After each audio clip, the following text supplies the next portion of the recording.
geçdi diýdiler. Ey yaranlar, ýoly dessan bitilli bir goçak panydan geçdi diýdiler. Ahyrdaman bolla aftap tutully, ay günüň şuwlagy ýaşdy diýdiler. Nähan uğradı ayrılık dağı, seydim tarhın çeker derdi pırağı, ömrünün hasyly yaraňsız şırağı, bady kazanyp öçdi diýdiler. Gitdi o gelli, ýene çok zatlar. Bozully söhbetler, gamolly şahatlar. Kardeşler, sırdaşlar, yakınlar, yatlar garagyp, kan ýygylaşdy diýdiler. Bedewatly, bek kemerli yaragly, döwleti zynaty malyna bagly, mihmanly bir erdir zatly otowly bir berent ordada çaşdy diýdiler.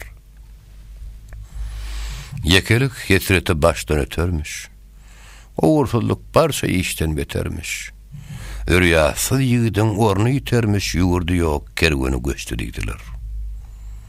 Magtym uly, Türkistanyň töresi, bir goçokdur Söýün hanyň seresi, ýygyn görkü ýowunyň öresi, uşbu gara ýeri guçdy diýdiler.